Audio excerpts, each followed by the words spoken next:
Assalamualaikum warahmatullahi wabarakatuh.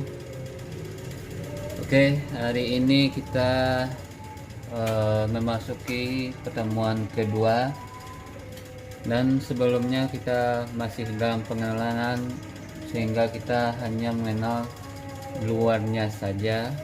Tapi sebelum itu saya akan menjelaskan kembali bagaimana pengertian manajemen, sehingga kalian bisa mengerti konsep serta pengertian yang lebih konkret. Kemudian kalian bisa mencari dan memahami dengan mudah dan bisa dimengerti secara singkat, padat, dan tepat. Oke, kalau kita kembali kepada slide ketiga yang pernah saya kasih di lewat WA, bahwa manajemen adalah suatu proses. Proses dikatakan di sini adalah bagaimana cara atau melakukan kegiatan dari awal sampai akhir, itu dinamakan proses. Sedangkan manajemen sebagai suatu ilmu dan seni di sini adalah dengan adanya awal proses tadi, pasti kita akan mengetahui bagaimana cara atau tata cara yang dilakukan, dan bagaimana juga kita mensiasati atau untuk memperolehnya dengan cepat. Jadi itu dikatakan suatu ilmu. Ilmu itu tata cara yang lebih berdasarkan kepada kesanah keilmuan atau keilmihan, maupun kepada arah yang didasarkan kepada konsep-konsep atau dasar-dasar yang telah ditetapkan oleh basic sebuah ilmu. Sedangkan seni tadi itu adalah individu yang akan melakukannya dengan keinginan yang tepat sehingga dia bisa mencapainya dengan waktu yang sesingkat-singkatnya dan waktu yang bisa diefisienkan atau efektif dan efisien. Sedangkan strategi atau taktik adalah menemukan dan menciptakan kesempatan baru di hari esok. Jadi di sini pengertian secara umum adalah suatu proses yang berdasarkan pada ilmu dan seni sehingga menciptakan atau membuat kesempatan baru sehingga bisa mencapai harapan di hari esok lebih baik. Itu secara manajemen strategik kalau kita menyimpulkan di slide ini.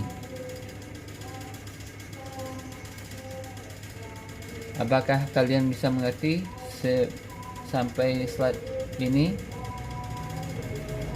Kalau belum mengerti, kalian bisa menanyakan lewat media yang saya kasih. Terus, menurut Fred R. David dan Forrest David tahun 2017 halaman 3, manajemen strategis adalah suatu seni dan ilmu dalam hal pembuatan, terus penerapan dan evaluasi. Di sini kalian bisa mengambil kesimpulan bahwa formula di sini atau pembuatan awal. Jadi formula ini kita bahasa sederhananya adalah step by step tata caranya, tata cara yang akan kita lakukan. tata cara di sini bisa juga diartikan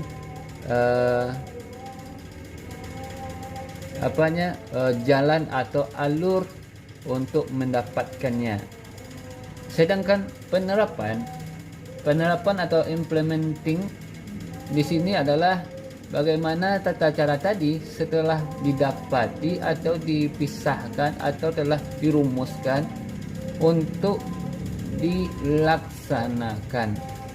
Pasti dilaksanakan ini ada butuh waktu dan konsisten maupun kontinu. Ini bisa dikatakan penerapan butuh waktu, ada jangka pendek, jangka panjang maupun jangka menengah. Di sini bisa dikatakan bagaimana step by step atau tata cara yang tadi bisa dilakukan dengan efektif dan efisien. Sedangkan evaluasi di sini adalah bagaimana kita mengukur atau mengevaluasi atau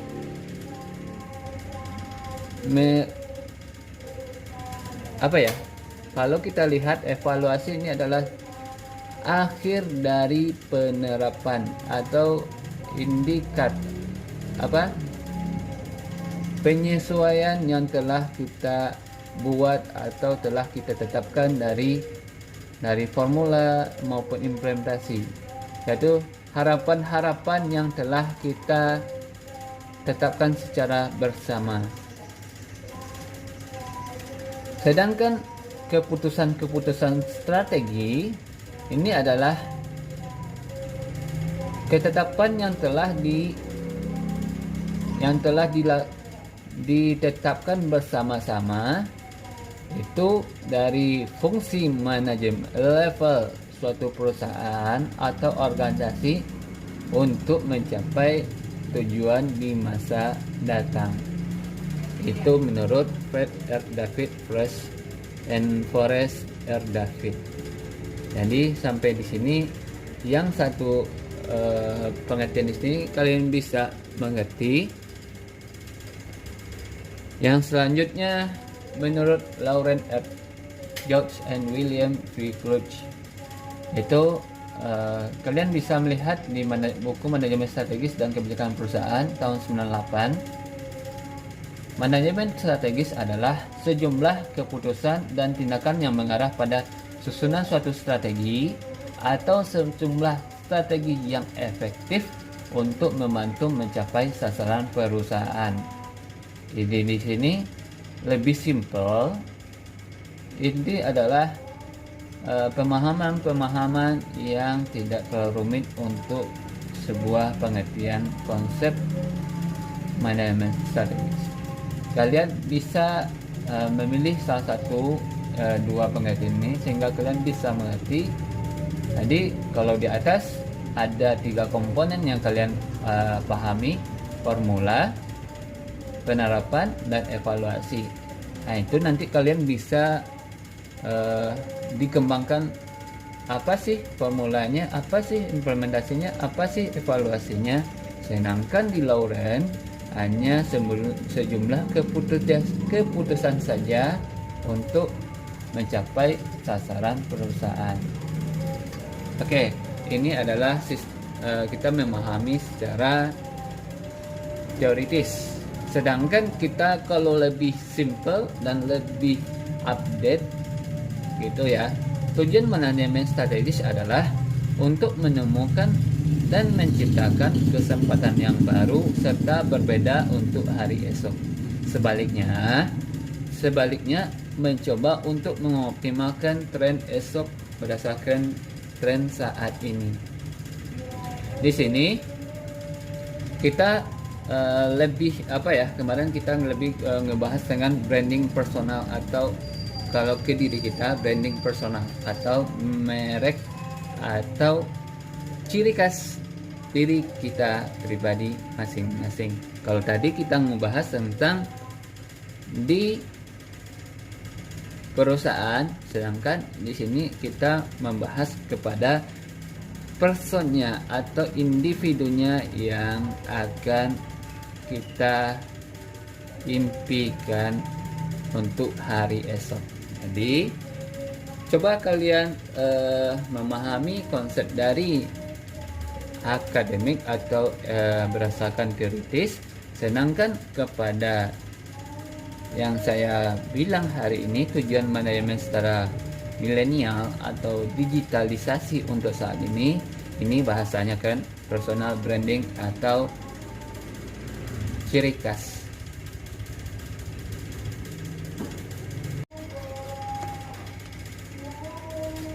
Oke, kita lanjut kepada slide yang selanjutnya, itu fokus utama manajemen strategi. Fokus di sini ada 3 bagian yang harus kalian pahami, sehingga dengan 3 ini adalah inti sari semua permasalahan di manajemen strategi. Yang pertama adalah formula strategi, yang kedua adalah implementasi strategi, sedangkan yang ketiga adalah evaluasi strategi. Oke, sebelum kita slide selanjutnya, kita ngebahas ini secara simple dan mudah kalian mengerti untuk step by step. Oke, yang pertama adalah pengembangan visi dan misi. Kalian harus tahu apa sih pengertian visi dan misi. Kita lanjut ya untuk ke slide berikutnya untuk kalian bisa mengerti pengertian pengembangan visi dan misi. Sini adalah pengertiannya, visi adalah menunjukkan segala keseluruhan operasi perusahaan dalam hal produk dan pasar. Kalian harus mengerti bahwa sesungguhnya ini adalah menjelaskan ruang lingkup suatu perusahaan ini atau brandnya, sehingga mudah memperkenalkan produk dan pasarnya jelas. Itu pengertian visi. Sedangkan misi, pernyataan tujuan secara jelas membedakan suatu jenis dengan perusahaan-perusahaan yang sejenis. Jadi ini adalah personal brandingnya lebih ditekankan atau ciri khasnya tadi, strategi tujuan dari manajemen strategi tadi. Jadi di era digital atau milenial ini, bahwa sungguhnya mempertegas suatu branding itu harus ditonjolkan bahwa ini loh produk kita, beda loh dengan produk yang lain, walaupun hampir sama dalam segi bentuk dan warna atau packingan. Pasti packingannya itu tergantung kepada sales dan inovasi sebuah perusahaan untuk menetapkannya. Kita contohkan kepada visi misi Indosat Ooredoo. Ini visinya adalah menjadi perusahaan telekomunikasi digital terdepan di Indonesia. Jadi di sini ini setelah adanya kompleksitas atau kesempurnaan secara bagus, dia ini loh ciri brand kita secara komplit. Sedangkan misi tadi dijabarkan kembali untuk ciri khas yang tepat, yaitu misi ini adalah layanan produk yang membebaskan jaringan data yang unggul, memperlakukan pelanggan sebagai sahabat, dan transformasi digital. Saya tidak akan menjelaskan misi ini secara terlanjut ini karena suatu brand yang akan dalam mempunyai nama di Indonesia, sehingga nanti salah persepsi untuk memahaminya. Jadi di sana adalah memperkenalkan ini visi misi Indosat Ooredoo Dan ini loh misinya, sehingga kalian bisa memahami secara maksimal. Kita balik lagi kepada slide yang fokus sama manajemen strategi. Yang kedua adalah peluang dan ancaman eksternal. Oke, sini kita akan ngebahas tentang apa sih peluang yang akan kita terapkan di pasar atau produk.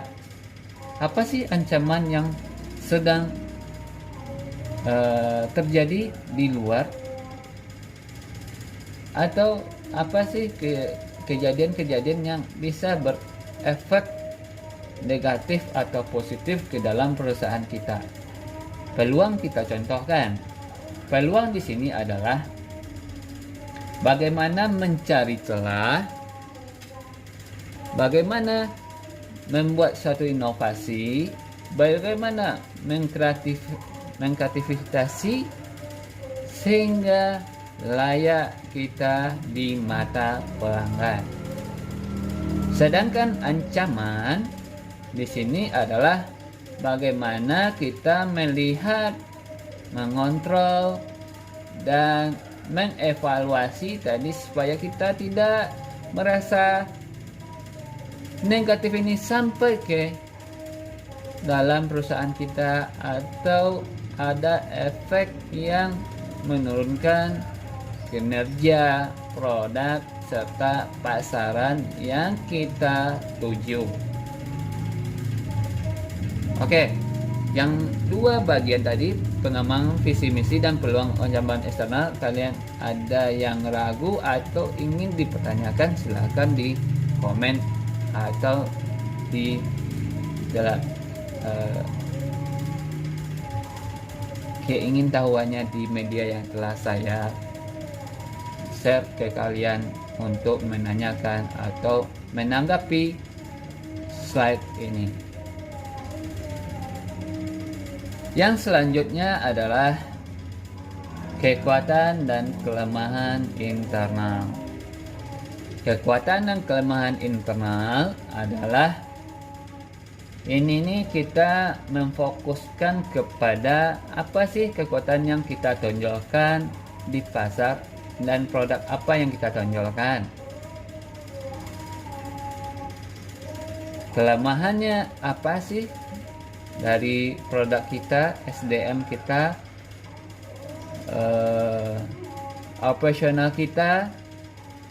Pasti hal-hal yang tersebut harus kita pahami sehingga kita bisa mengontrol semua lini bagian atau divisi bagian atau staf perusahaan yang kita awasi. Yang selanjutnya adalah tujuan jangka panjang. Tujuan jangka panjang di sini kita akan menganalisis bagaimana keinginan-keinginan kita bisa tercapai dengan maksimal, sehingga kita tidak perlu hal-hal yang tidak penting atau tidak difokuskan menjadi terarah. Sedangkan strategi alternatif ini adalah pola-pola bagaimana mencapai impian atau tujuan perusahaan ketika ada suatu permasalahan dan imbas dari luar. Sedangkan strategi khusus untuk dicapai ini adalah strategi yang telah dirumuskan dan telah ditetapkan secara otentik atau dikatakan juga sebagai cara-cara yang telah diplanningkan atau direncanakan secara maksimal. Oke, di formula strategi ini kalian ada bertanya, silahkan kalian komentar di media yang saya share.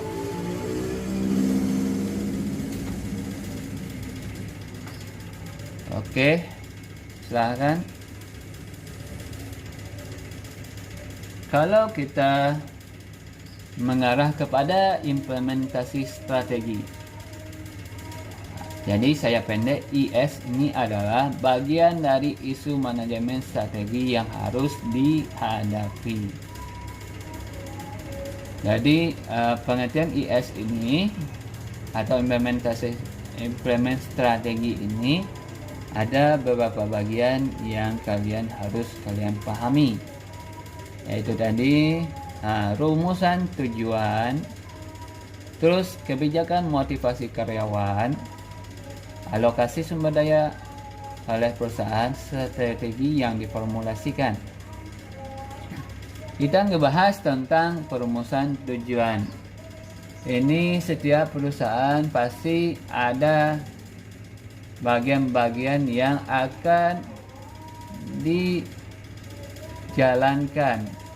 Bagaimana yang lebih konkret, atau ada bagian-bagian yang telah didasarkan dalam artian ada basicnya, atau ini loh sebuah rumusan ketika kita untuk mencapai tujuan. Yang kedua adalah kebijakan motivasi karyawan. Kita ke slide selanjutnya.